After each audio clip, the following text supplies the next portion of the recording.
I think part of the reason we're here today with this bill is because guys like us in business and industry that hire the folks that come out of the tech colleges, we want them to be ready to go for whatever the industry trend is at that time. And the makeups of the boards, and actually, if you really dig down deep, the boards that take care of K-12 are neglecting our skilled labor force in Wisconsin. They don't promote it anymore either.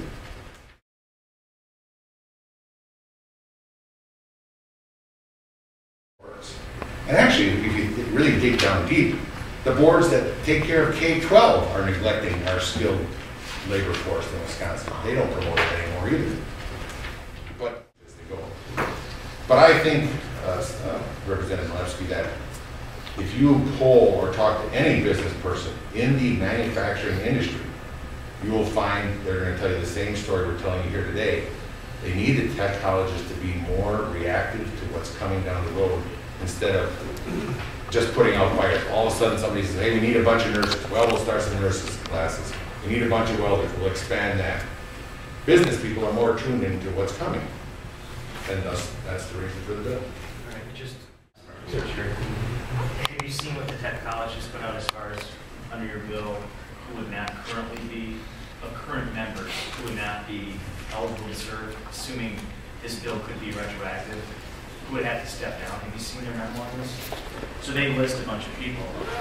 For example, do you believe that the Assistant Secretary of the Army for the Pentagon should not be able to serve on the board, which she currently serves on in the Janesville Blackhawk Tech School?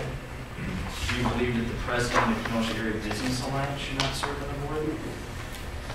Did you believe that I haven't seen that memo. The business development officer for Eau Claire should not sit on the board? And you know, the list goes on. Well, CEO for nonprofit insurance companies. Well, there's nobody who has to step off the board. The point is, we want to have a majority on the board with a business background. I mean, these are all fine people. Somebody is a sheriff, somebody works for the school district, a bunch of people here work for school districts. But he works for CISA, and that's all fine and good.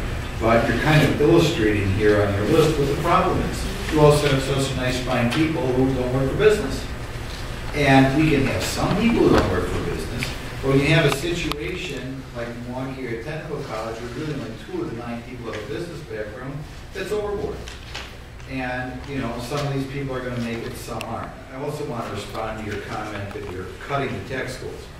The tech schools, of course, get some money from the state of Wisconsin, they get some money from the levy, and they get some money from tuition. I believe that overall, if you combine the 3, the tech schools compared to other areas of government are going to not have that much of a reduction compared to overall funding. And I do believe Act 10, which is probably the best thing done in the state of Wisconsin for the last 50 years,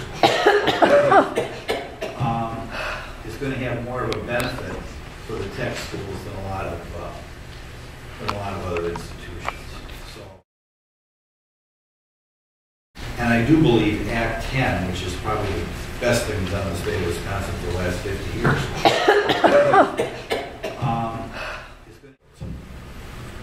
Mr. Chair, if I may, I just, from a very personal note, I believe I'm probably the most industrial legislator in the building. I've spent 20 years as a heavy steel fabricator, hiring many people, firing a few along the way too. I truly believe in the next 2 decades that Wisconsin is either going to get it right and become one of the strongest manufacturing states again, you know, due to the whole global climate. Everybody's needing things that we make. Or we're going to miss the boat. So that's why today we're in front of you with this. It's a rather simple modification to just simply have our tech colleges do what tech colleges are supposed to do. They're not supposed to be teaching English. They're supposed to be developing our Wisconsin skilled trades.